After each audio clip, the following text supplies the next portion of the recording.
Edison, you were incredible last night. Edison has two loves in his life. Good morning. Ah! He's vertical! One love is surfing. Look out for the rocks! The other is inventing. A Slurpee cup with a heater on it, what? This way, no brain freeze. Yeah! It's a blow dryer for Fall Guys! The trouble is, no one is by. We still got plenty more stuff. Ow! The rent is due. I want my money now! And there's only one way to get it. A job! Like a job? I'm not cut out for these entry-level positions. But he's about to meet someone. Hey, what are those? Training boards! You got a good head on your shoulder. Weird hair, but a good head. Who's going to change his life by dropping dead. I leave my entire stock holdings to my new friend. $23 million? Oh, that's a lot of snaffles! Now, McMillan Industries has a new leader. No stickies! Here they are! And he's having a ball. Is anyone? Get back in there and change! You're no fun. What the hell is going on? Very good day. Settling into the busy executive life, I see. To play with the big boys, Okay, I'm gonna have to check with my advisor on that. he's taking control. As brand new chairman of the board, I'm now making every Wednesday afternoon Luau Wednesday! Outsmarting the competition. I call it the club foot. And adding a whole new spark to his life. American business is about to go into the red. Carrot Top is Certifiably insane. chairman of the board. Look out! Don't worry, I got an emergency brake! Is he gonna be okay? Don't worry, I'm an expert at CPR. No! Yeah!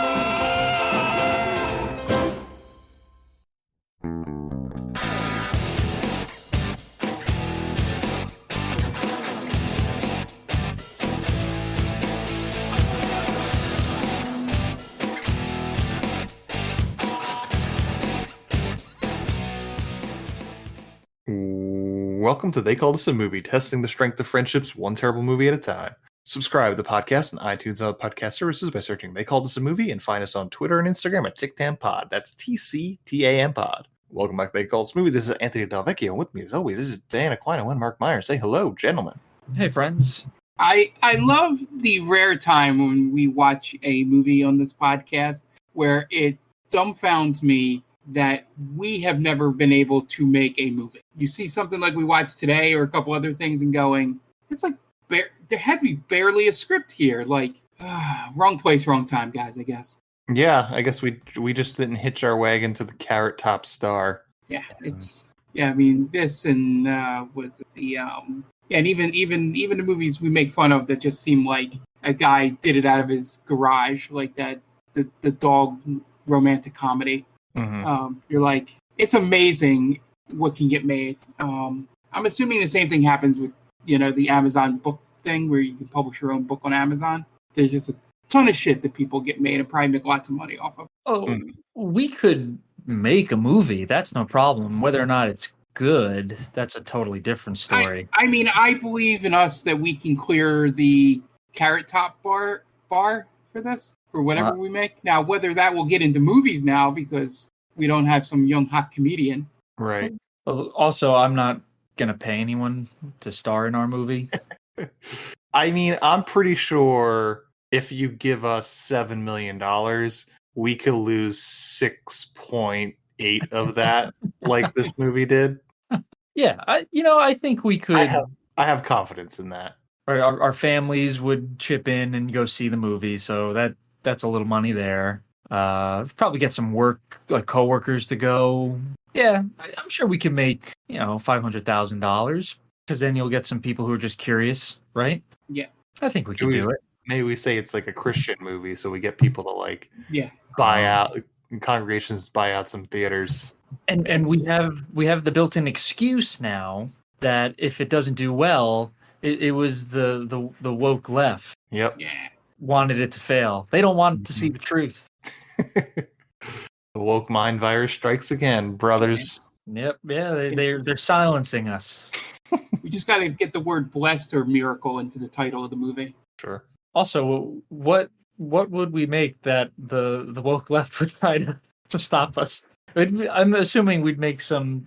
I think we'd probably make a horror movie. That would be my guess, because horror movies you can make on a pretty decent, like a low budget, and get your money back pretty quickly. Where the killer is saved by the word of Jesus Christ. I was just saying lie to them and say it's a Christian movie. Yeah, we're not doing an actual Christian movie. I wasn't planning to deliver on that. Oh, damn it. Scratch that. But you could easily manipulate them to think that there's Jesus undertones in your movie. Mm-hmm. It's very simple. You basically just you say a certain pose was like, oh, that's like a Jesus like pose, or this is a line from the Bible. They'll believe. They don't read that shit. They just listen to other people talk about it. So if we put some random quote in our horror movie, like, that's from like Job 36:12. Like, oh yeah, I remember that. Yeah. So it's easy. We can do it, guys. So now we just need someone to give us $7 million. Just be like, remember that time he went to the bakery? Body of Christ. Yeah, there you go. Yeah, we could probably dupe them into giving us money too. Yeah. I'm always into duping people into giving money. Well, duping them. That's the American way. The American way is having a grift, as I've come to understand. It's the great get-rich-quick scheme of the world. Mm-hmm. Speaking of get-rich-quick schemes, we have a movie this week that we talked about, and it seems like it was trying to put one over on the American audiences, I suppose, by trying to make somebody a superstar. And it failed miserably. And I believe this was Dan's pick this week. So, Dan, why don't you introduce this week's movie? Sure. So the main reason why I chose this movie, the 1997 quote-unquote comedy, Chairman of the Board, starring one Carrot Top, I chose it because I hate you guys, and I wanted you to suffer. So that's it. I had no deeper meaning to this movie. It's just we were due to really have a hard time. Hate you? Yeah, Listen, to hate you. Our last few movies were all, they weren't great movies, but they were fun to watch. People were having a good time. I was like, enough of that shit. We gotta cut that right out and get back to the basics. And who better than to bring us back down to earth, crashing back down to earth, than prop comic legend Carrot Top? Sure. And Dan, when you said chairman of the board, I bet the board is spelled B-O-R-E-D.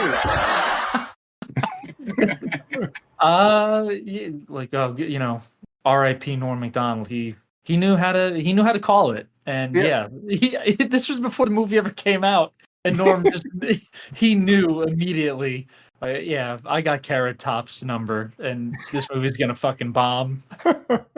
Or as he liked to say, Carrot Top was box office poison. Was he? I should have done my due diligence here. I can't imagine that he headlined another movie, right? Carrot Top. This is the only movie he's in. I think he's got a cameo in The Hangover, right at the end. Yeah. Oh yes, he's like in the pictures, right? Yeah, the photo reel. Yeah. Yeah. He's here and there. He's made appearances, but this is his only attempt at a starring vehicle. And then he tried to come back in was he on one of the Apprentice shows, or he was a talking head on a VH1 show? I'm sure, like Best Week Ever or something. I don't know. Probably. I love the 90s. I would imagine. Yeah, something like that. It's like, I don't understand who thought this guy was going to be the next big thing. There was no other prop comics out there that were striking it big, right? I was trying to think. I was like, I really can't think of other prop comics. I guess Gallagher had the watermelons. Mm-hmm. I guess that's technically a prop comic. And what's the dude's name with the puppets? That's Jeff Dunham. Jeff Dunham. But I guess you could technically consider them props, but the Amazing Jonathan is more magician comedian, right? Prop. I was gonna say that too, Mark. I couldn't tell. I think you would have to go more magician, but he used props, so I guess it's a gray area there. But I'd say more magician, right? Mm-hmm. Like I wouldn't consider Penn and Teller prop comics. No. Yeah, but they're actually like funny too. So Yeah, they put on a hell of a show. they seen do. them live. I've heard that. I used to watch. I think they had a show on E or one of those channels that they had. What did they have like a best magician left standing kind of show or America's Got Talent type of thing, but only for magicians? Something like that. Yeah, I know they had that show Bullshit on Showtime, but that was not the same. That was about them just debunking bullshit. Oh, interesting. Okay. Yeah. And definitely not a lot of bullshit to be debunked anymore. That's we're in short supply of that. The truth is out there. Yeah. I think this movie was I don't think it was a huge waste for whatever studio let it out, right? Because I'm assuming not a lot of money was put into this movie. $7 million. More than money that I'll make in my lifetime. Sure, but in the grand scheme of a movie studio, is $7 million. Oh wow, it only grossed $181,000. Oof, never mind. That is exactly why this was his first and only movie. Yeah, wow, wow, $181,000. How is that possible? Like I said, we could get to that level or succeed it. Yeah, I could lose $6.8 million easily. Yeah. Oh my goodness gracious, this is. I had no idea. This was a bad movie. I didn't think it was like catastrophically bad. Right. Like I don't know what's the. I want to see if I could find out the biggest opening weekend, like in terms of theaters, like how many screens it was playing on. Okay. Because 181,000 is not very much money. That feels almost statistically impossible, right? Right.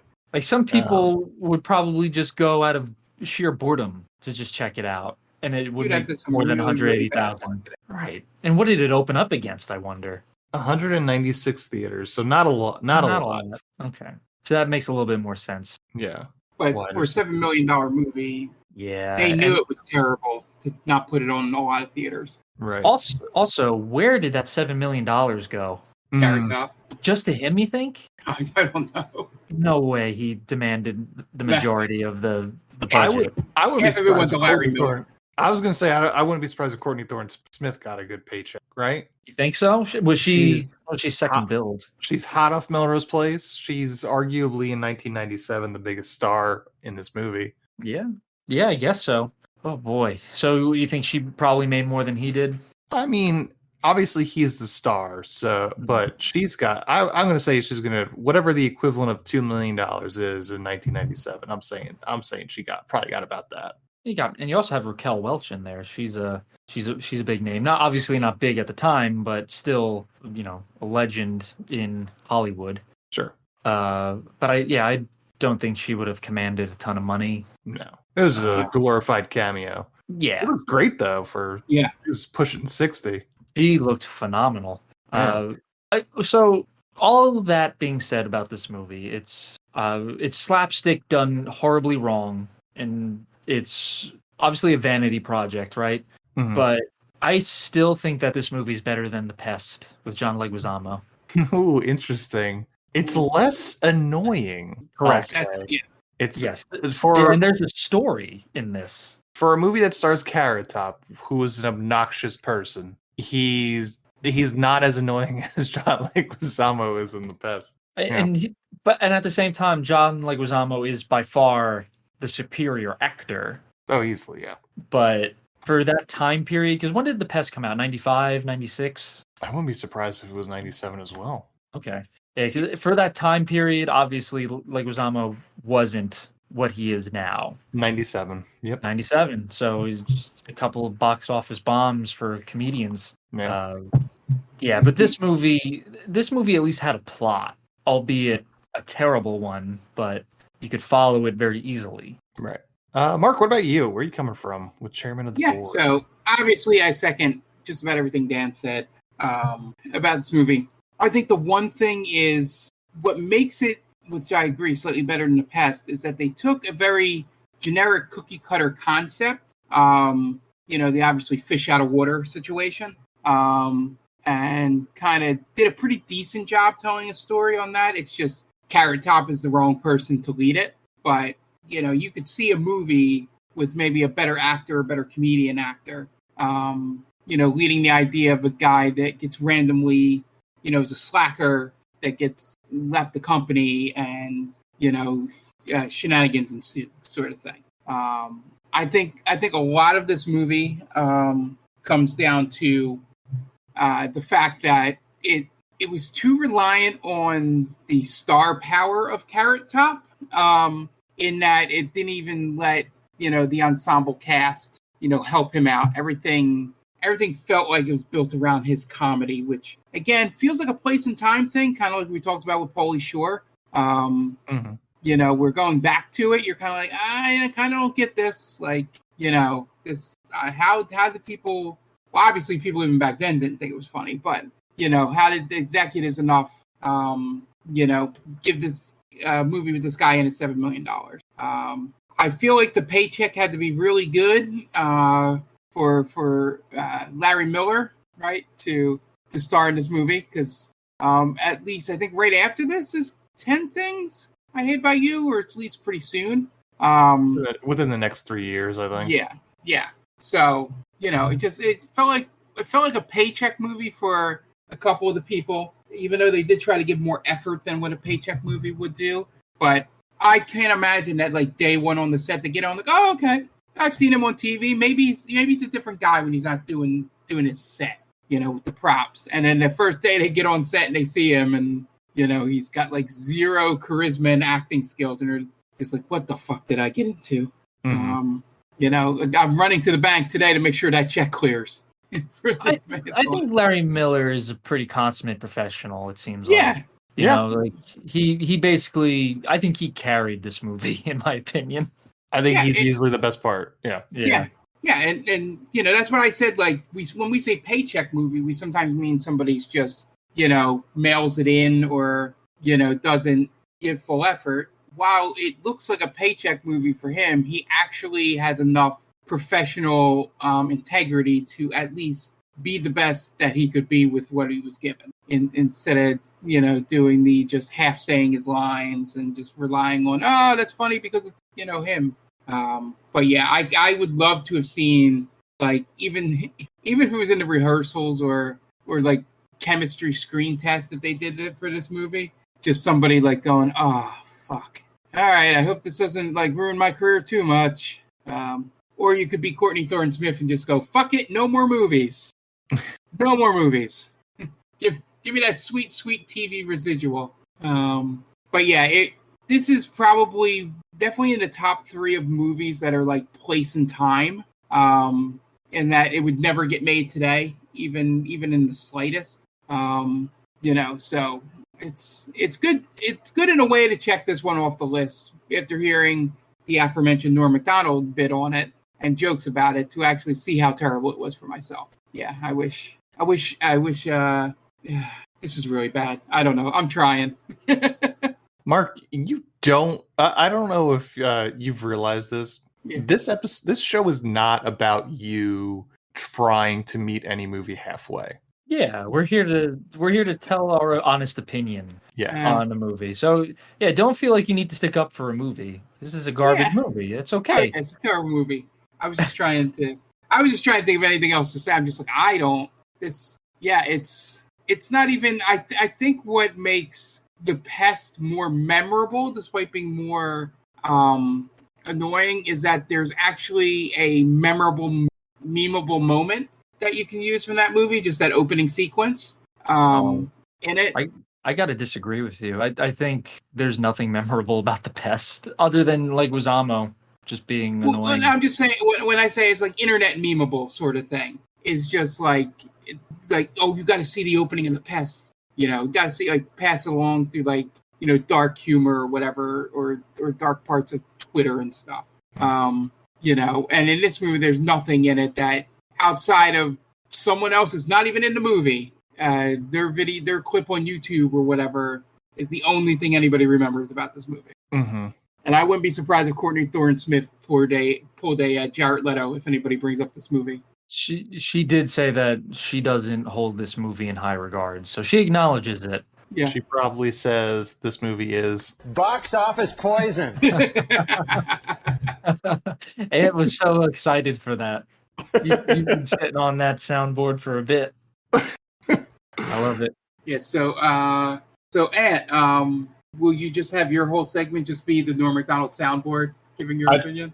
I tried to upload the entire sequence, but I can only do in 5-second increments. So fortunately, I can't. But as for me, I've never seen this movie before, and I wish that it still existed. I wish I could still say that. God awful movie. Yeah, it didn't deserve the $180,000 it made, but Larry Miller carries it. I don't even know how big Carrot Top was ever. He always seemed like he was a joke.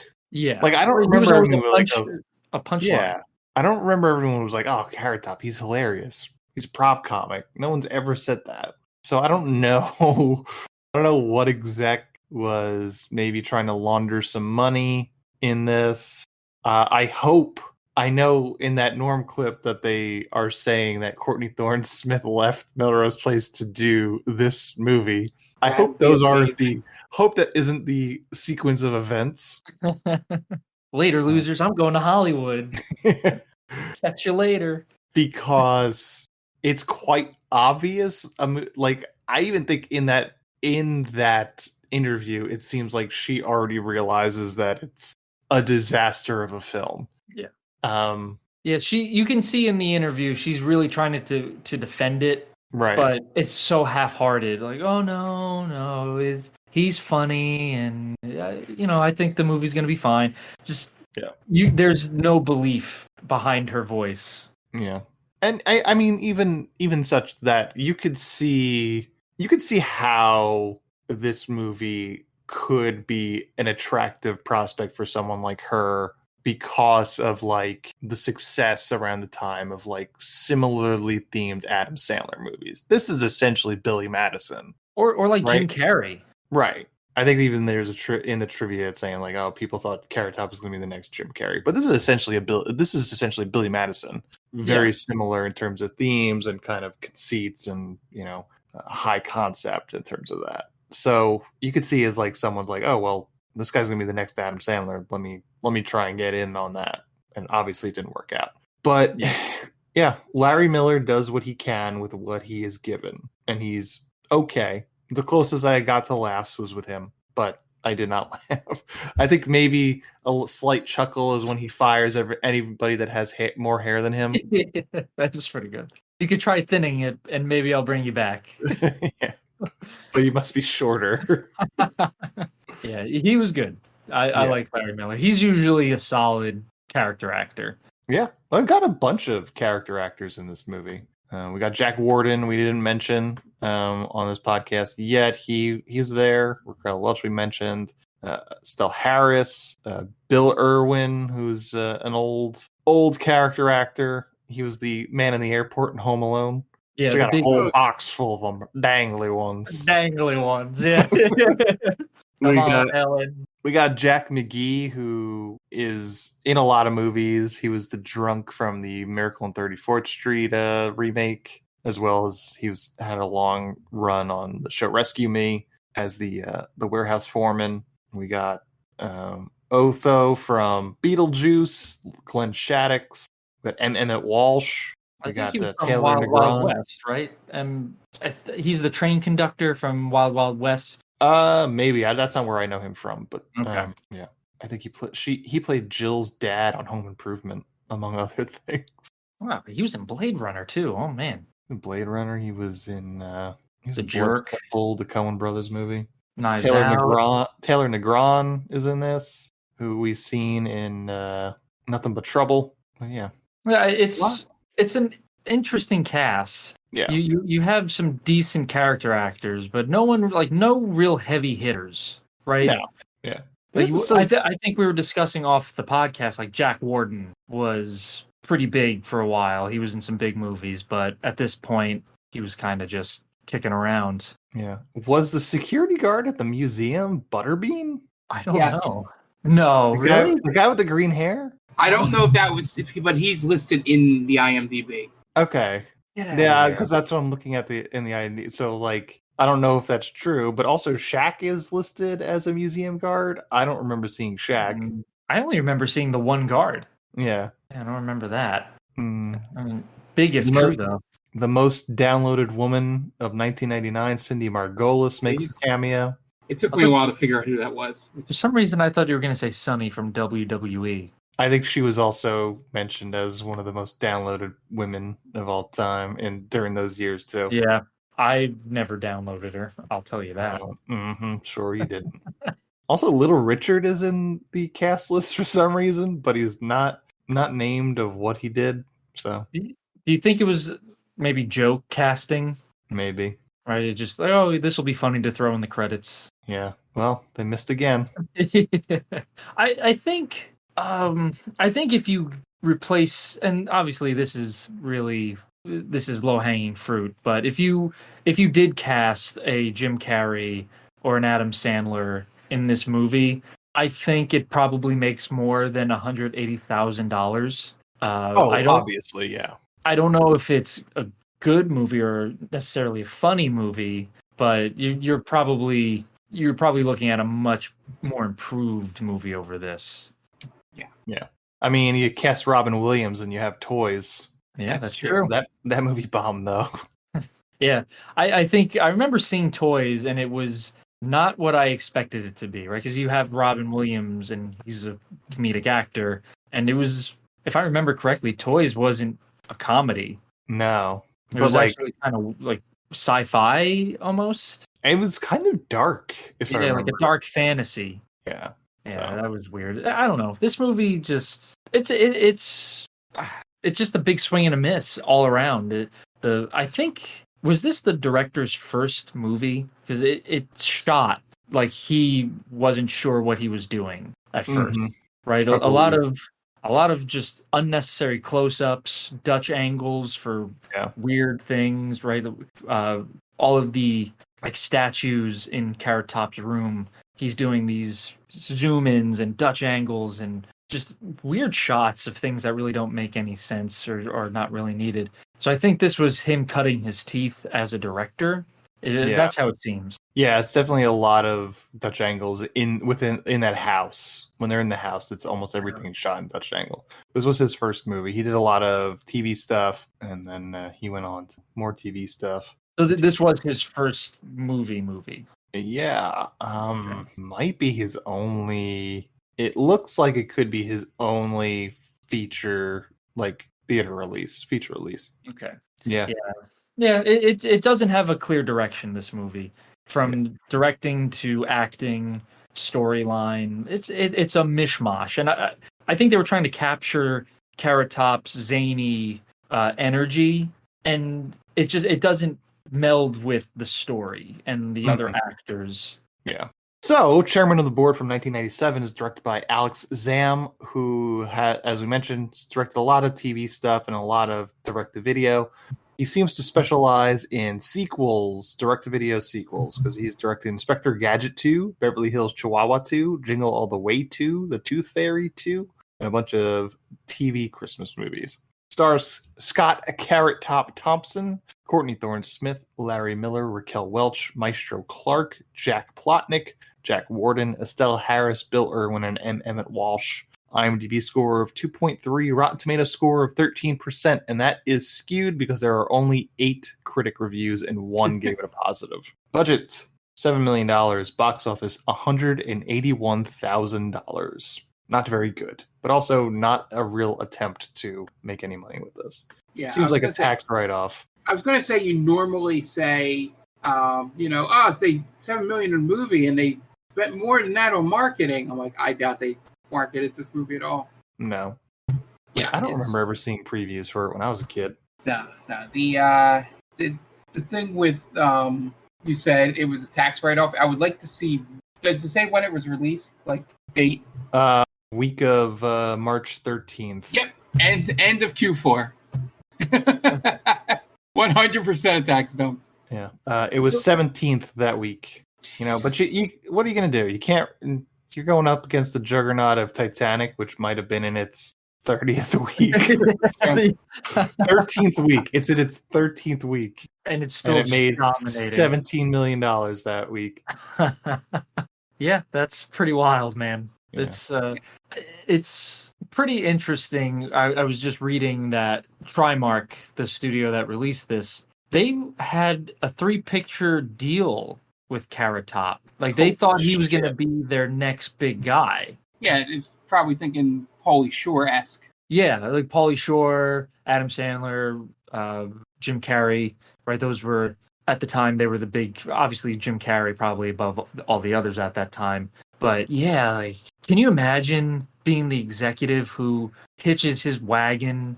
Like you have all your other board members, no pun intended here, but you have all the other board members of the studio or whatever, just like, yeah, I don't know, man.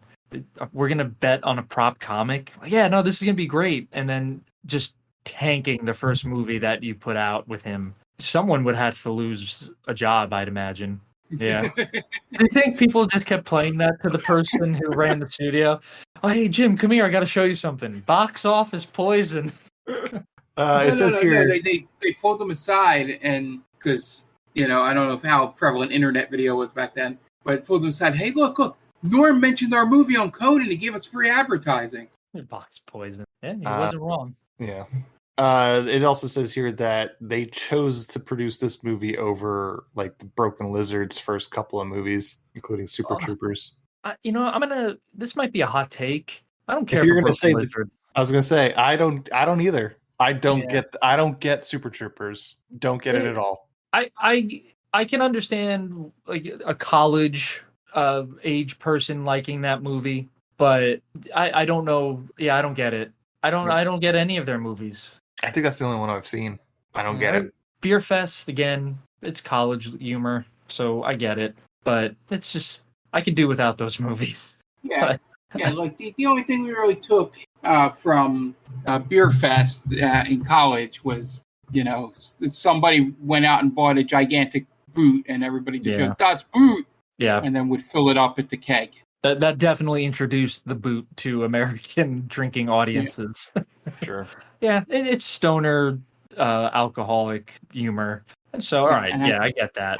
I wonder if partially this movie either went into production or was already in production when Biodome came out, because that was 96, and thought they could take advantage of stoner comedy.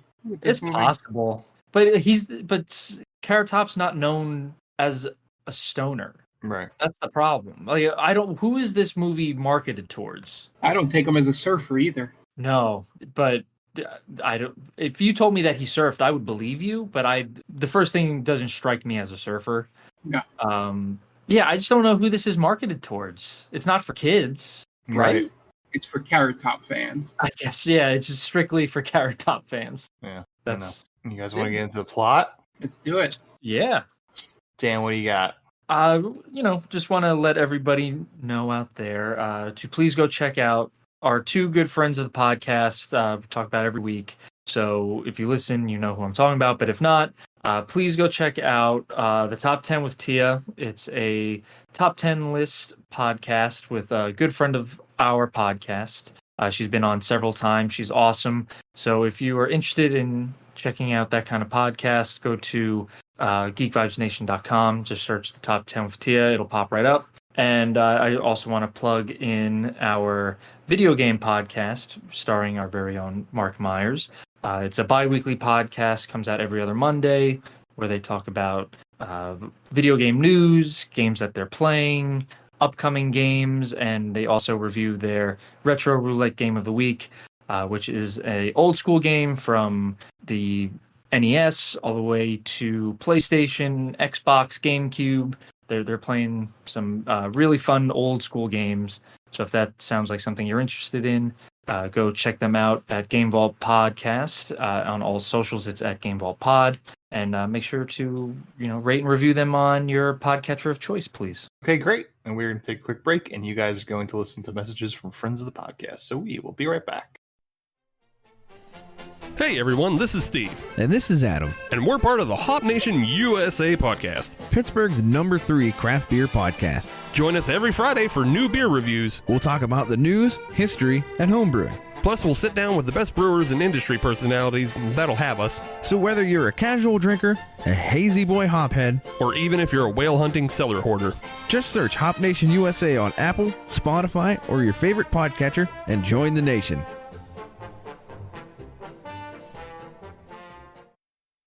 Oh, hi, didn't see you there. It's me, George, from the best little horror house in Philly, the show where we talk about the best horror movie ever made, according to our guest at least. We've talked about groundbreaking classics like Texas Chainsaw Massacre and Alien, but we've also got a lot of great ones coming up, including some very fun guests like Len Kabaczynski of Swamp Zombies and Red Letter Media fame, Caroline Williams, the star of Texas Chainsaw Massacre 2, and Chase Williamson from John Dies at the End. So make sure you're subscribed to the best little horror house in Philly, and I'll see you boils and ghouls over there.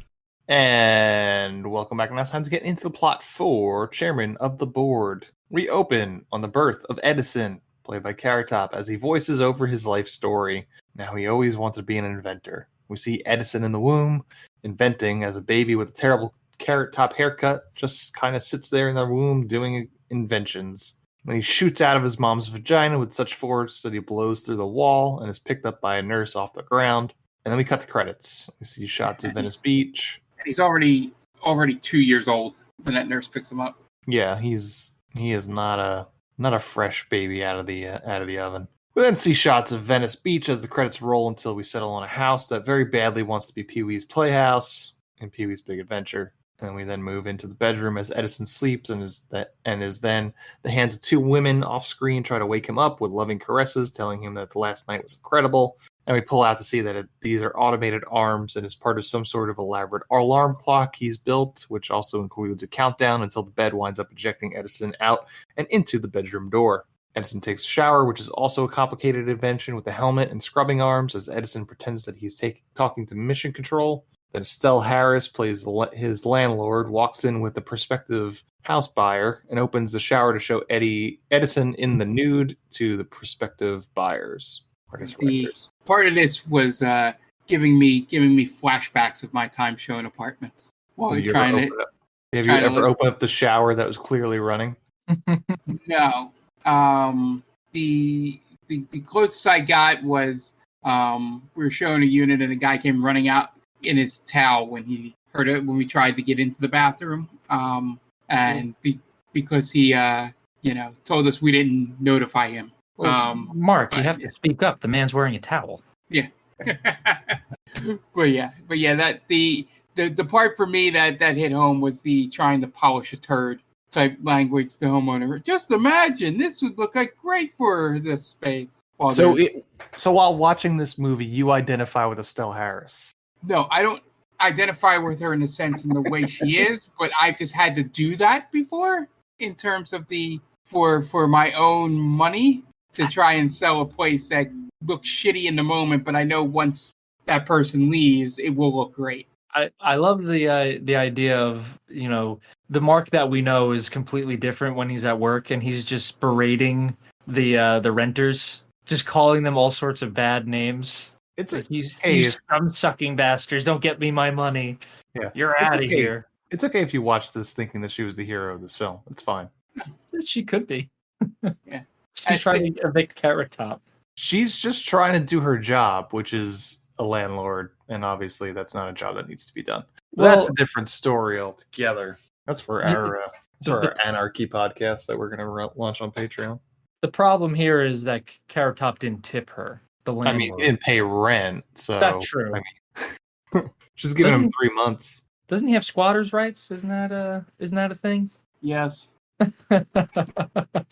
Carrot Top doesn't know the law. True. He's even with his inventions. Even though he says in a later scene that he loves the law, but he doesn't know it. He does. Obviously, he doesn't. Who knows? He could have been talking about bird law. It's true.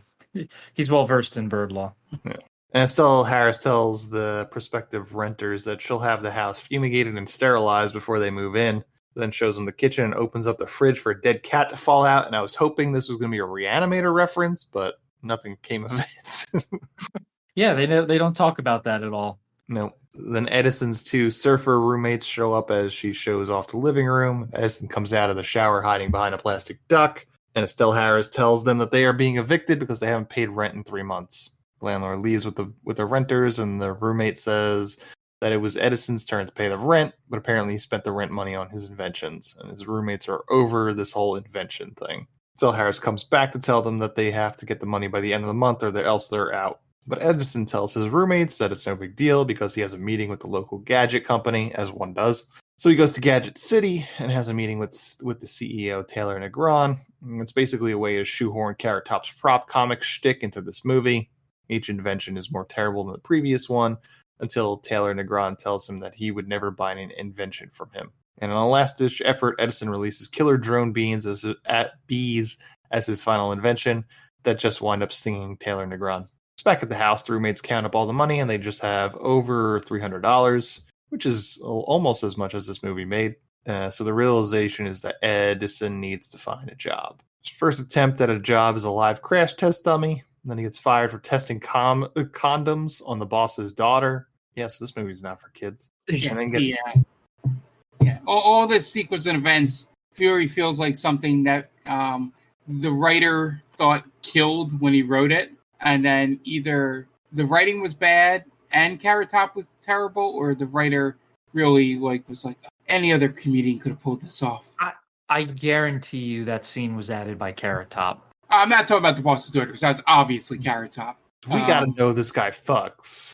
Exactly. Yeah. Because think about it. He lives with two other dudes, so you can't have people thinking, or Carrot Top can't have people thinking that he plays for the other team. Mm-hmm. So anytime I could get down with a sexy woman in this movie, make sure I do it, please. Yeah.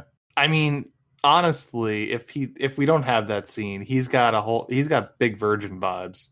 Oh yeah, right. He invented the massage, the massage thing, right? The massage machine. Yeah. With fake women hands and a woman's voice. Yeah. That's clear virgin work right there. Yeah. Right. No one who's getting it on the regular is gonna need that. Although he did have to hire a voice actress to record those lines. Did he pay her in sex? What else does he have to offer? That's a fair point. Yeah, I don't know. I'm just saying he actually has had to interact with a woman. He gave that woman points on the back end for this movie. Right. And then he gets beat up by a bunch of girls as he tries to audition for Annie at a local play, which I don't think is a paying gig. As he's driving and looking at the want ads, he comes across Jack Warden on the side of the road who's having car trouble. Edison gets out to help and looks under the hood and says that he can fix it and tells Jack Warden to hang out in his car while he waits, which is just another opportunity to show off more inventions. After some time, Edison finds the culprit, a broken fan belt. So Jack Warden asks Edison to take him to the beach so he could get in some surfing. So they go to the beach and they go surfing. And when they're done, Edison shows Jack Warden his notebook of inventions, which Jack is actually very receptive to. And sometime later, Edison comes home after being fired from a job as a chicken restaurant mascot. Yeah, this joke went on for too long as to why he was fired. Mm-hmm. Yeah, it keeps getting worse, that old joke. When he gets a telegram for that Jack Warden's character, Armand, has died. We then cut to the funeral as Larry Miller plays Armand's nephew, Bradford, waits anxiously for the will proceedings because Armand was a CEO of a major company called Macmillan Company. And Courtney Thorne-Smith shows up as Natalie and tells Bradford she's sorry about his loss for his uncle, and then he tries to assault her right there in the funeral. Then Edison shows up and realizes he's underdressed, so he goes into another room and tries to steal the tie off another dead body. Raquel Welch also shows up, and she's a CEO of a rival company, and she's hoping that Bradford gets the shares of the company from his uncle so he could sell their company to Raquel Welch, and they'd both become very rich. Then Edison enters the main room of the funeral and immediately causes chaos as he accidentally turns off the eternal flame, then tries to fix it, but it just turns it on too high, and everything just goes chaotic. Shenanigans. Yep. Hilarity ensues.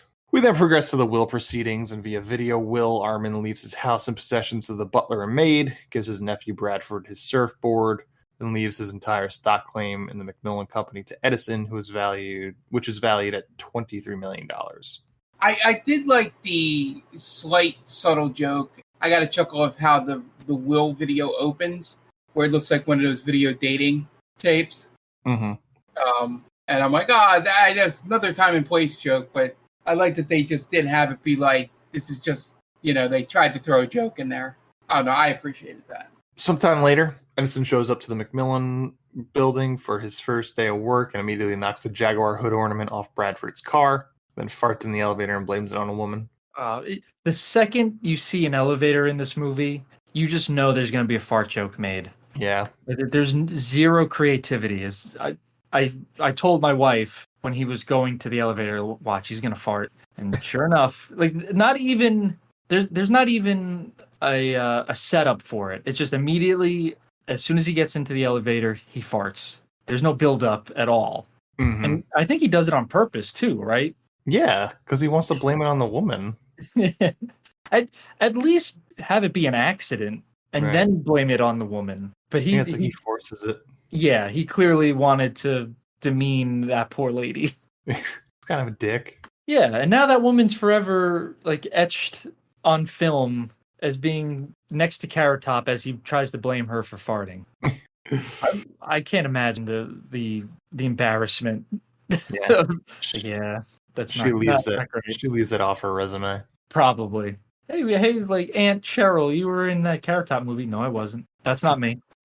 He then goes into the boardroom where they mistake him for an intern and Bart Coffee orders at him, so he runs off to the kitchen, makes everyone coffee, and brings them all back. When he comes back, he mentions that he is the one that inherited the company, and they immediately bend over backwards to show him that he's welcome. And he mentions it's time for some good old-fashioned male bonding. Speaking of bending over backwards. Question for you guys. What's up? Would you have thought it would be more interesting if the board members didn't like him at first? And he kind of had to win their respect. That's where I thought this was going. Right? I feel like that's a better narrative. Mm-hmm. I mean, why would these guys bend over backwards for Carrot Top? They don't know him. Yeah. I guess their excuse is that they remind them of Armin. But not immediately. One of them does say, I think Emmett Walsh mentions, you remind me of Armand. Yeah, but after they played Twister. That was right after, right? It should have been, they don't like him, and then one of his inventions hits, and then they start to like him. I feel like that's a better story. Not why would they like him immediately? Right. I guess because the conflict is between him and Bradford, not him and the board. So it's sort of like Bradford thinks it's going to be a piece of cake, but obviously, because that's one of the things. So I was like, oh, well, they're not going to like him, so it's going to be fine. It'll fix itself, basically. And that doesn't happen, so Bradford actually has to step in and do something. While that happens, Bradford is talking to Raquel Welch on the phone, and she's mad that he didn't inherit the stocks, but he says that there's a stipulation that if the stock dips below $20 a share, Edison is to be removed from the position and the stocks will be his. He also says that there's no way the board of directors is going to let Edison do anything anyway. And then Bradford goes into the boardroom and finds Edison and the entire board playing Twister and having a good old time. And Emmett Walsh says to Edison that he reminds him of Armand. Then Bradford ushers Edison out and shows him the factory, where I guess McMillan is a manufacturer of Post-it notes. And he shows him around and winds up getting bludgeoned in the head with a wrench for his troubles. He gets stopped by the warehouse foreman and Natalie, as the warehouse foreman is pissed off about the working conditions that Bradford has set. And if he doesn't ease up, the warehouse foreman threatens to strike. So Bradford thinks it's the perfect catalyst to get Edison ousted as the CEO, so he goes to the foreman telling him he doesn't have the guts to strike. Meanwhile, Edison is left to his own devices in the warehouse, getting covered in glue at one point, and then a whole bunch of Post-it notes until he runs into Natalie, and they are officially introduced. Bradford then takes Edison to R&D, which is just Otho from Beetlejuice in a room where he's trying to create a pocket protector because the R&D budget is non-existent. So Edison said he's going to give him double his old budget to get R&D back up and running. Bradford is excited because he thinks this is another thing that is going to drive the stock down. At the end of the day, Bradford calls Raquel Welch to tell her that there's nothing to worry about. His plan isn't going to work because Edison is the dumbest person he's ever met. He also sees what happened to his Jag. Edison goes home and talks to his buddies about his new job and says that he doesn't get paid for 2 weeks, which is cutting it close for the landlord's deadline. The next day he brings them to work and they are inadvertently deface Bradford's car even further, painting it to look like a clown car when he tried to touch up a ding. Yeah, I get where they eventually went with the joke, but the part of me that doesn't want this to be like a comedy is like, why are they testing the spray color on the car and not the ground? But I guess obviously it had to be funnier the other way. Because they're idiots. Right. Yeah. I think they should have built up what they do to the car a little better, right? Because they first they take the Jaguar off, the symbol off the Jaguar, right? Then they paint his car. It should have built up slowly. Like every couple of scenes they do something to his car until ultimately at the end they just like flat out destroy it. Mm-hmm. Because they just jumped from taking the Jaguar symbol off to defacing the car with painting it and doing all this other stuff, and then just destroying it. There's got to be a crescendo. Right. You can't just go from one extreme to the other. Right. Oh man, we popped your tires. Oops. Right. Yeah. We're testing out the new drag strip or something. Yeah. Or something like he has some sort of like gun, not that shoots bullets, but it shoots something else. Who knows? And it breaks the windshield. Mm-hmm. Like, oh, sorry, we're testing our new, I don't know, taco gun. It shoots tacos. Why not? And yeah, unfortunately, we shot it through the windshield. Damn, Dan, you should be an inventor. Yeah, man, taco guns. That's the way of the future. Don't steal it, you motherfuckers. Put me down for 5. Yeah, we'll have like the shotgun version that'll like do full scale burritos and everything. And then you could get like little tacos. You could do the smaller version, sawed off shotgun. Nice. But yeah, don't steal it. All right. Well, patent patent pending. It does sound like a lot of work. I might try and sell the idea to the Boring Company, though. Yeah, listen. If you can make a little bit of money, if we could share, I don't care if people steal my ideas, as long as I make some kind of money off of it. You can have it. I don't want to do that work, like you said. Yeah. All the R&D. Yeah. And as we learn, we got to put it into focus groups and stuff like that. Yeah, that's too much time. Mm-hmm. Edison then lets his buddies run amok in the office, photocopying their asses and doing anything but actual work. Ellie comes into the office to tell him that he has actual work to do, including trying to stave off the strike. But he's more interested in taking her out on a date, which she rebuffs. Yeah, like zero charisma. Like there is at no point that his flirtations would have succeeded with anyone. Yeah. I was physically grossed out when they kissed at the end. Yes. Yeah. He specifically requested to have that put in. I'm sure. Yeah. So that wasn't in the original script from what I read. So poor Courtney Thorne-Smith. Yeah. Later, the foreman comes into the office, pissed that the warehouse's salaries have been cut, and Edison hasn't even read the list of demands yet. Bradford says they had to cut salaries because of the R&D budget. So at night, Edison tries to think of a good way to meet the demands and gets an idea from tiki heads in his room. So the next day, Edison announces that he can't give everyone raises. But as is the case in corporate America, he's just going to throw luau parties in lieu of pay raises. Yeah, the 90s version of Pizza Fridays. Yeah. That something like that happened at my job where we put in some complaints, and for them to like appease us, it was like, yeah, once a month we'll have like a little party. But they only would have like store-bought cake and just like random pizza. That was yeah, it's okay, but it's clearly a band-aid for the greater problems that the workers are facing. Yeah. And these people bought it hook, line, and sinker in the movie. Yeah.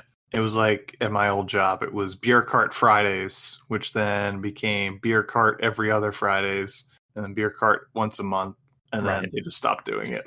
and then no, yeah. This was Carrot Top's version of like wear a silly hat to work day. Hawaiian shirt day. Hawaiian shirt day. What's it? What's that Simpson one where the apples are on their way or the fruit is on its way? You can't take our donuts. That's essentially what this was. It was basically, oh well, I can't give you money, which you so desperately need, but what I can give you is a luau. Yeah. Right? Luau's help you pay the bills. Right. Brian and his stupid fucking hat. Right. But yeah, the people, the workers, give him a standing ovation in this movie. They are excited. Oh my god, this guy's a corporate genius. Yep. Everyone's happy as they party on the beach. This causes morale, productivity, and the stock price to soar, despite Bradford's best efforts. Natalie comes by the office to thank Edison for stopping the strike, and Raquel Welch comes by Bradford's office telling him he has till the end of the month to get the stock to fall, sell the company, or she's taking her offer elsewhere. She won't fuck him. I'm not sure she was ever really going to fuck him, but she was making innuendo that she would fuck him. Well, that's how easy it is, really. Yeah. you tell a guy like Larry Miller you're gonna bang him. You're probably gonna get what you want. Especially if you look like Raquel Welch, even if she is almost 60 in this movie. Right. Yeah.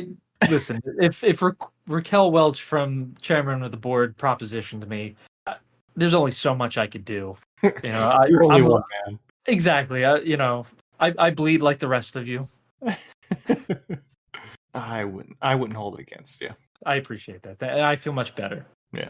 So Bradford goes into Edison's office to find his secrets, and all he comes across is his big book of ideas. Edison goes and checks in with R&D, who is in the process of creating things revolving around bodily fluids, because that's this type of movie. Yeah. Bradford comes in, though, to tell Edison that he has a surprise for him. So he brings him to the tennis court as a way to unwind. So after a hilarious cross-dressing moment where Edison tries to play in a skirt, they hit the court, and Bradford beats the shit out of Edison on the court. I thought, and tell me if you guys think the same thing. I thought it would have been funnier if Carrot Top is somehow really good at tennis. Mm-hmm.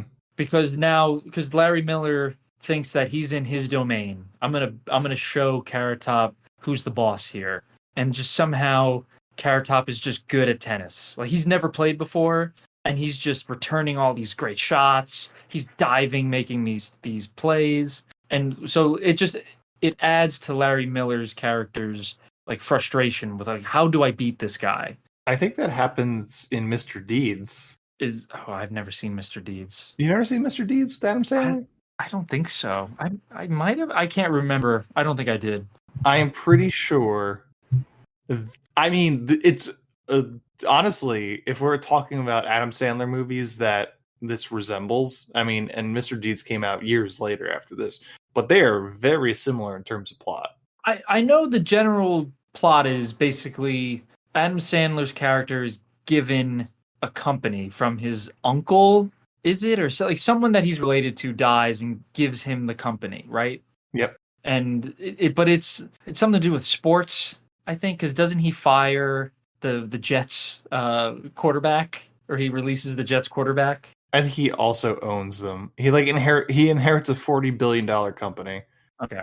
Longfellow Deeds, a small town pizzeria owner and poet, inherits $40 billion from his deceased uncle. Okay. Yeah. Yeah. But So there's definitely parallels there. Yeah, but like Peter Gallagher is sort of the Larry Miller in that movie. Does he try to suck up to him, but really wants his downfall?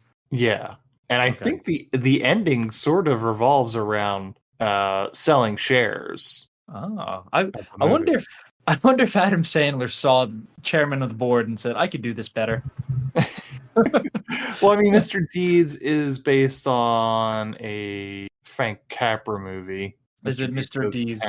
Yeah. So I don't know. I mean, I don't know how closely it follows it either. So I just like the idea of one day Adam Sandler watching TV. This comes on and just like, I'll show Carrot Top how it's done. He had a vendetta because this feels like he's trying to do a me movie. I'll show this asshole. What does he think he is? I'm gonna get my buddy Tim Hurley to write a screenplay. Did you ever see the? It's like a new GIF, I guess, or a new meme where it's Will Ferrell and Zach Galifianakis from that movie, The Debate, where Will Ferrell turns to him and says, "Welcome to the fucking show." That's Adam Sandler doing that to Carrot Top. Like when he released Mr. Deeds, he's like, "Welcome to the fucking show, Carrot Top." Even though you haven't been around for a decade at this point. Carrot Top probably got invited to the premiere too, front row. Wait a minute, he stole my movie. Adam Sandler sat next to him, just stared at him the whole time. He just whispers in his ear, "No one will ever believe you." I love this vengeful Adam Sandler because it's like the complete opposite of who he is. Yeah, sounds like a lot of effort that Yeah. Adam Sandler just doesn't have in him. Right. Like he would have to actually get dressed up to do this and put in thought. It's like, I don't think I could do this in my basketball shorts. Right. And but he's like, listen, if it gives me a chance to like hook up with like Winona Ryder or something like that, I'll do it, I guess. Why not? I'll put it on the list. Yeah. As they take a break and Edison sweats into a cup of water that Bradford eventually drinks, Bradford tells Edison that he read his idea book and he thinks that all of his inventions are genius level and he should work on bringing them to life. This is how we get it. This is how you get an Elon Musk. Right. Yeah. No one tells him no.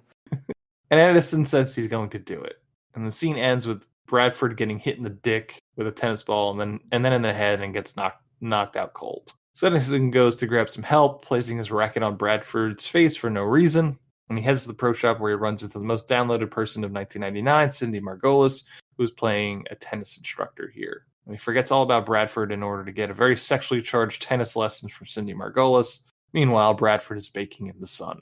The next day at work, Bradford is sunburnt in the pattern of a tennis racket, and Edison is going into overdrive with R&D to try and get his ideas off the ground. Natalie comes in as Edison and Larry from R&D are struggling to make one of the inventions work, and she says that maybe they need to take a break. So Edison convinces her to go to lunch with him at the museum. They go to the museum where they are allowed to sit in one of the displays eating fried chicken, and we have to watch Edison chew the entire time, which grossed me the fuck out. Not good.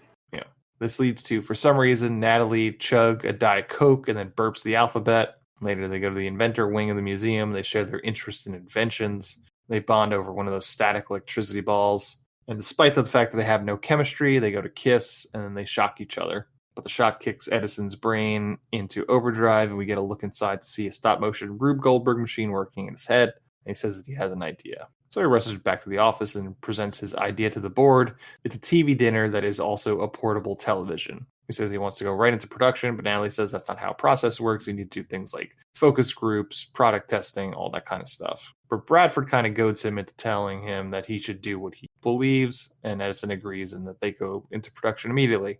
We have a montage as they go into production with the TV dinners, and it becomes incredibly successful. Stocks rise, everyone gets rich. Edison immediately lets the popularity go to his head by spending extravagantly and becoming an overall jerk. There's one part of the boardroom scene where he's presenting this where he flubs a line, and I was just like, man, they just kept it in. They didn't give a shit. He does that in the museum scene too. Yeah, he tries to calls... say.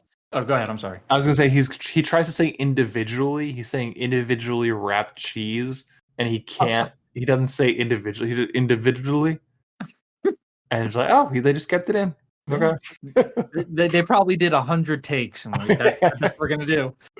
Individually wrapped cheese is tough to say. Sure. I don't listen. Sometimes you mess up. It happens, but oh yeah, I'm gonna mess up a whole bunch of times when I'm reading this plot. in the museum scene, he calls Courtney Thorne-Smith by her first name. He says Courtney, not Natalie. And Does he? Yeah, they just leave it in. I didn't even notice that. Yeah, me neither. I was looking it up afterwards, and I went back and I saw it. Like, yeah, he calls her Courtney. Whoops. But yeah, they just left it in for whatever reason. I guess they missed it. Yeah. They didn't. They had to fire the editor like halfway through, and then some random person just came in and took over. we have a very low budget here. Just go. Who cares? No one's gonna care. No one's gonna see this anyway. Yeah, they probably just went to USC and found a freshman. Right. How would you like to have a major motion picture under your belt? Would I? It's chairman of the board. Oh, okay. No, if they're gonna do that, honestly, producer would just be like, my son could do that. He's got a computer at home. Yeah, probably, right? He's a whiz on it. He knows exactly what he's doing. He's on there all the time. And stocks rise, everyone gets rich, and Edison immediately lets the popularity get to his head by spending extravagantly and becoming an overall jerk. But he continues inventing, trying to invent a shirt that's also a lie detector. Why anyone would want that is beyond me. It also farts when you lie, because again, that's the type of movie we're watching. Yeah, I'm upset that invention comes into play again. Yeah, because that's a really stupid idea. Point. Yeah, that was the whole point of it being introduced here. It's the Chekhov's gun of this movie. Oh no, yeah, I completely understand that it serves a purpose. I just didn't want it to serve a purpose anymore. Oh yes. It shouldn't have served a purpose after this. Chekhov's fart shirt. It was that classic chestnut. Yeah. Because of this extravagant spending, though, he winds up bouncing the rent check. While in a limo, Edison finds out that there's a class action lawsuit against the company because TV dinners are apparently turning people green and radioactive. At the next board meeting, the stocks plummet, and Bradford blames Edison for rushing to production when Natalie told him that they needed to do proper product testing before production. So Bradford calls for a vote of no confidence to kick Edison out of the role of CEO, and the board votes him out. Bradford then immediately takes control of the company, and Edison is to leave. Edison returns home to find out that he's been evicted from the house and his roommates are gone.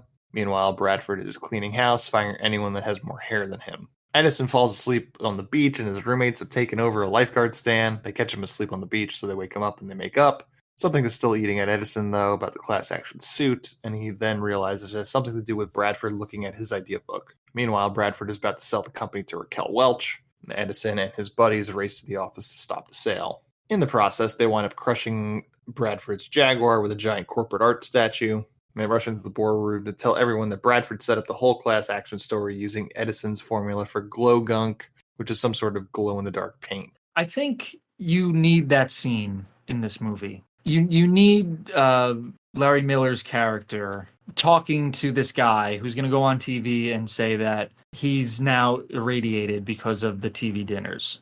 Mm-hmm. Right? I don't think you just spring it on the audience. Like, speaking of Adam Sandler in Happy Gilmore, there's the scene where Shooter McGavin is talking with the person who's going to sabotage Happy Gilmore, right? Yeah. Right, he's paying him off and everything. Just do a scene like that. Yeah, and then in Billy Madison, it's when Bradley Whitford blackmails the revolting blob. Yes, the principal, right? He's the principal. Yeah. You have a quick scene like that, like just have him meet with the guy in his office or something, and just, hey, like, listen, we're gonna take this guy down, and I'm gonna pay you however much money to do it. Just real quick. That's all you got to do. Because when I saw this scene, I actually thought, yeah, that kind of makes sense. You're putting radiation on the food, so if you eat a ton of it, you'll probably get some kind of radiation poisoning, I'd imagine. Yeah, so, or you could do it the opposite, way, where, instead of, the happening before, I couldn't think of the right words, before he goes on TV, like showing the paying him off and all that, you have him come back later and say, hey, I need more money now to keep my mouth shut, sort of thing. Sure. Yeah, like you could have the scene. He's on the guy's on TV. He's on the news. He does his report. Cut to the actual studio. You see him walk off, and then right behind the scenes is Larry Miller, and he's like, "Oh, that went great. Thank you so much. Here's a little something extra just to keep your mouth shut." Mm-hmm. Yeah, but they didn't, and we don't even know who that person is. Yeah, he never shows up again. Yeah. They could have done something with like somebody else that we've seen already before. Yeah, like maybe he gets to Larry, Glenn Shattuck's character. Yeah, that would be good. Or the security guard, the dumb security guard. Yeah, either one of those is a good idea. Like Larry Miller's character can blackmail them somehow. Yeah, like, oh, if you want to keep your job, you'll do this, or you can make an excuse, I'm sure. But yeah, having someone who's close to Carrot Top would be a little bit more meaningful. Mm-hmm. Yeah. Bradford denies any involvement in this, but he's accidentally wearing the lie detector shirt because he got coffee on his other shirt, so it gives him away.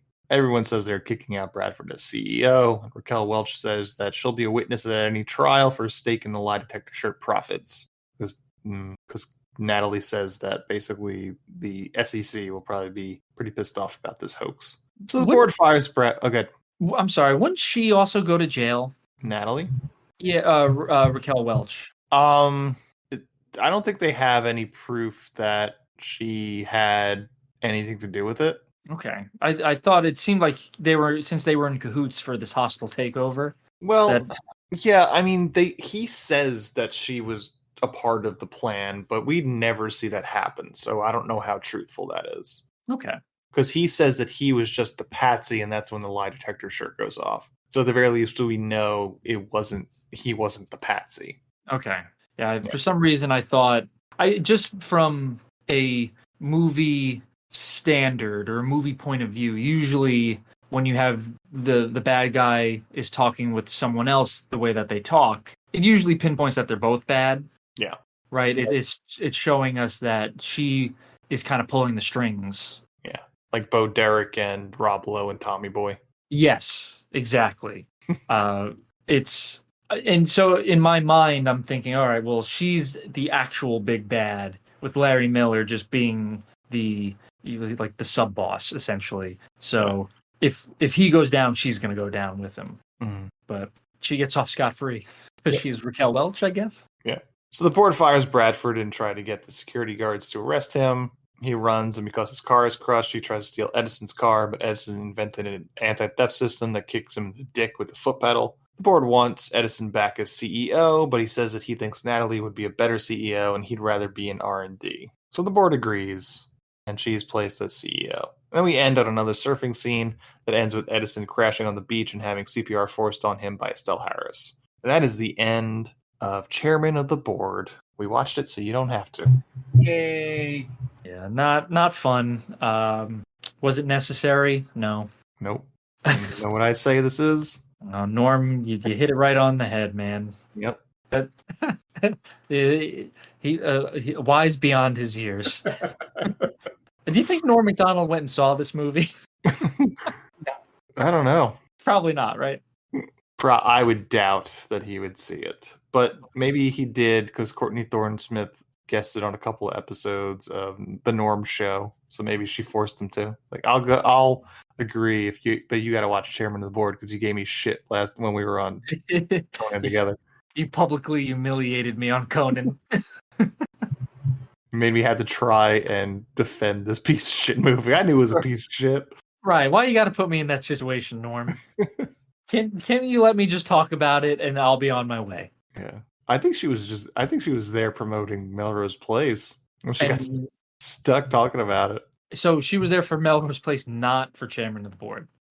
It seemed like it was like an afterthought conversation. Oh, interesting. Okay. I thought it was strictly because of Chairman of the Board.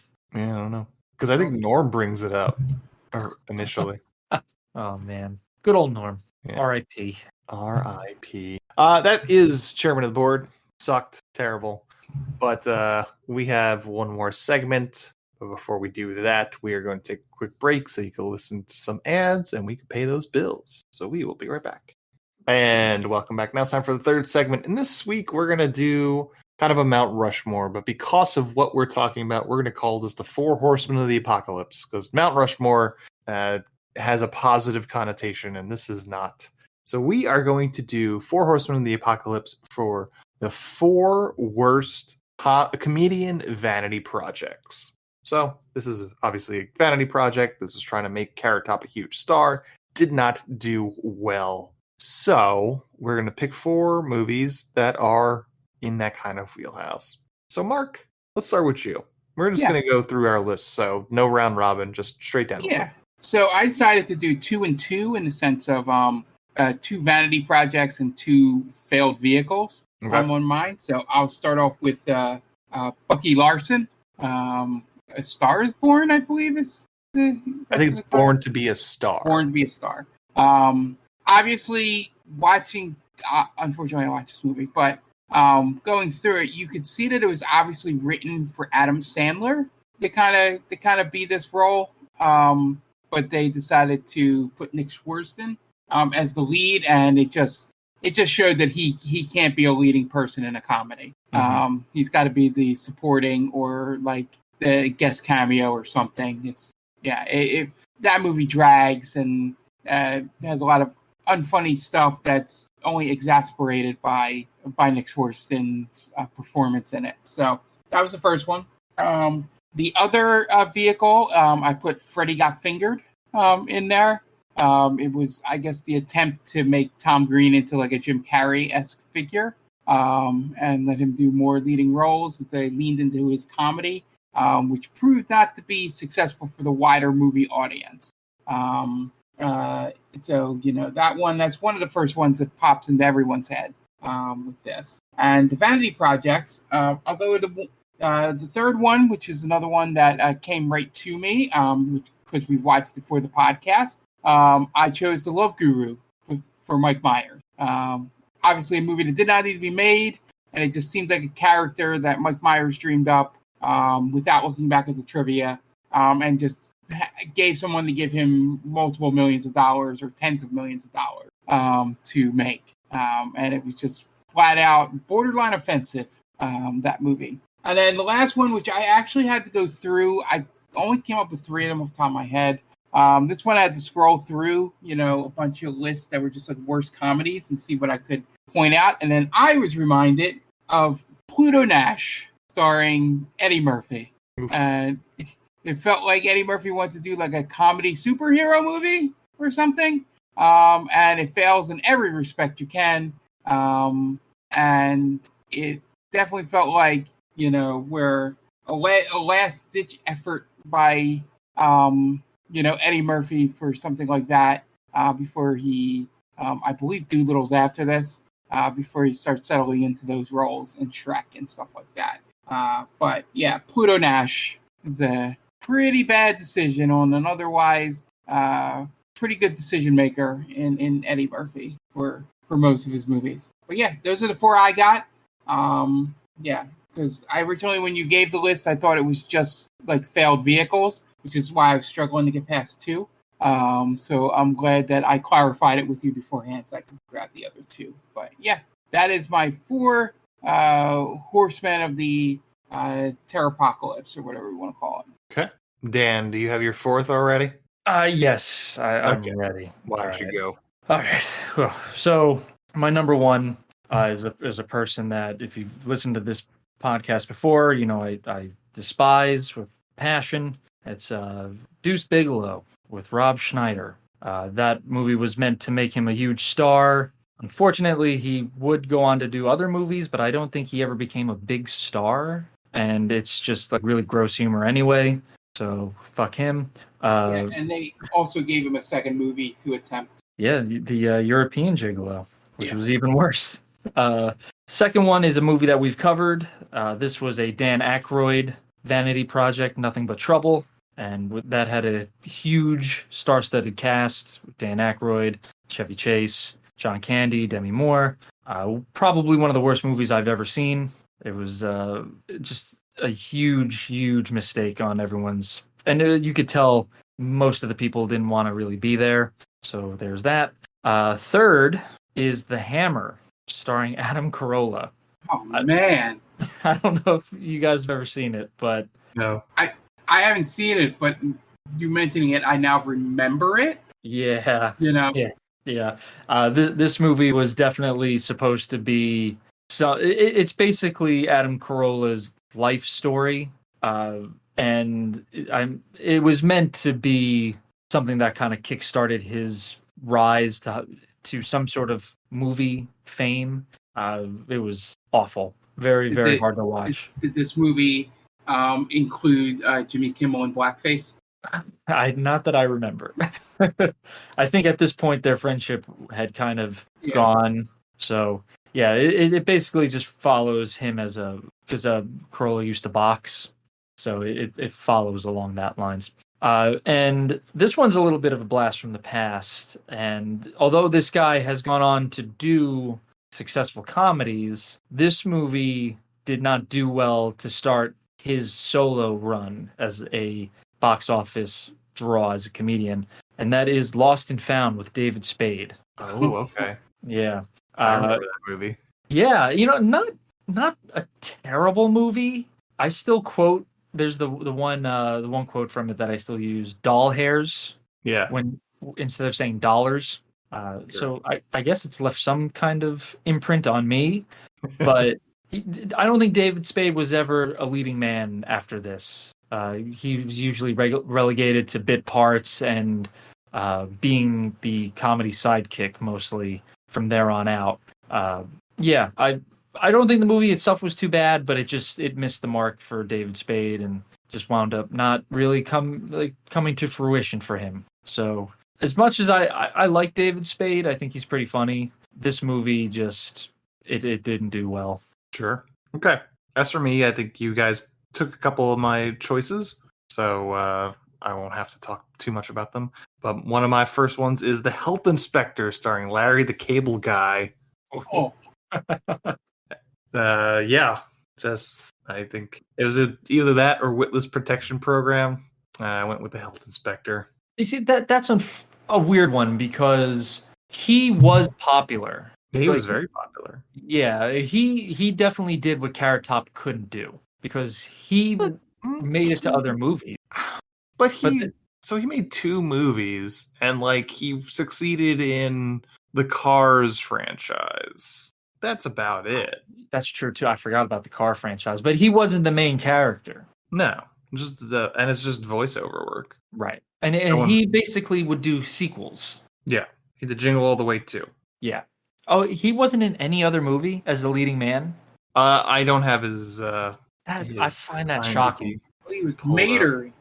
Yeah, well, because there was like a 3 to 5 year window where he just like fucking ruled the comedy landscape for some reason. Yep. Oh, Delta Farce. That's it. With DJ Qualls. DJ Qualls. He has things here and there. He was Medea Christmas. Yeah, Tooth Fairy 2. It's funny. His IMDb filmography, 3 of the 4 known for are the Cars movies. Yeah, of course. Yeah, those are the biggest movies that he was ever in. But yeah, so I guess this movie was his the first attempt at him being the leading man. Yeah. Yeah. This is Health Inspector was the first one. Then Delta Farce was next, and then Witless Protection. Yeah, the Blue Comedy Tour group, that was like one of the worst things that could have happened to comedy. Mm-hmm. Hanging out with Jenny McCarthy for Witless Protection. Sounds about right. Not getting vaxxed. Yeah, talking about not getting vaxxed on set. Yeah. My next one was Deuce Bigelow, Male Gigolo. Really don't have to talk about it. Rob Schneider. He's as bad as he is terrible. If that makes any sense. Which is he most of? Is he mostly bad or mostly terrible? Like, he's just a terrible person. That's what I mean by that. And he also has terrible fashion sense. I don't know if you've ever seen. He's constantly wearing like a fedora around anywhere he goes. Yeah, it's just not great. I'd never liked Deuce Bigelow. I mean, there's plenty of Rob Schneider movies I could have picked here. The Hot Chick, The Animal, The Stapler. Real quick, did you know that his daughter is like a country music star? Yes. I didn't know her as country music, but she is relatively famous. And I can't think of the song that she sang. How wild is that? Does she still talk to him? Yeah, I think so. I think I've seen photos of them together. Yeah.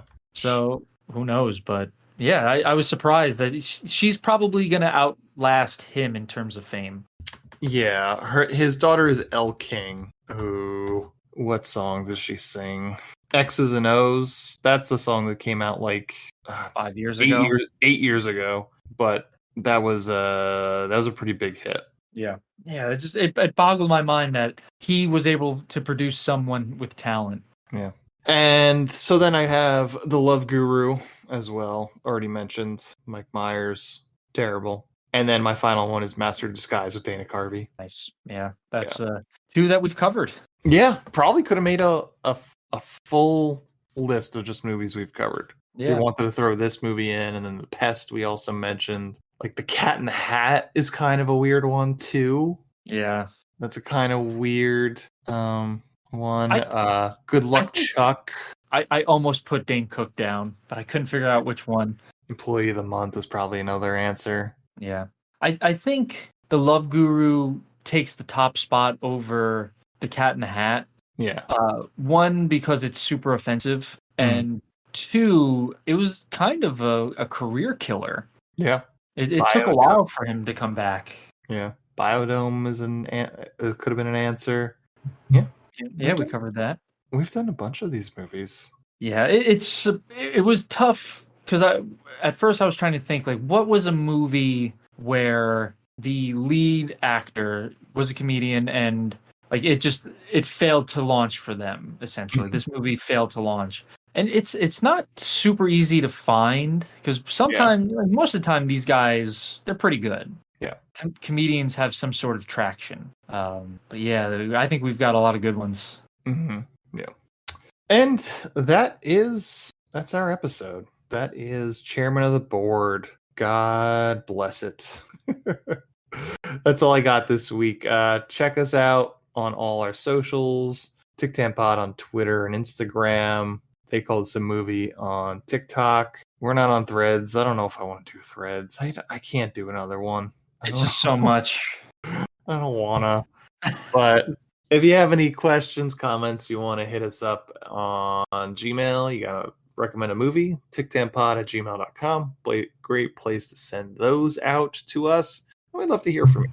We like to hear from our fans. Our fan. We don't have fans, we have friends. We have friends. Friends and family. Exactly. Right, Mark? That's what they are. Family, yes. We're going to start now creating that parasocial relationship that is totally healthy with our fans. Sure, absolutely, love it. But yeah, that's it. That's our episode. So that's going to wrap us up. The director of Chairman of the Board is Alex Zam. So for Dan Aquino and Mark Myers, this is Anthony Del Vecchio telling Alex Zam, well, I bet the board is spelled B-O-R-E-D. Thanks for listening to They Call This a Movie. Subscribe to us wherever you get your podcasts, and be sure to check us out on Twitter and Instagram at TicTamPod. That's TCTAM Pod. You can also check us out on TikTok at They Call This a Movie.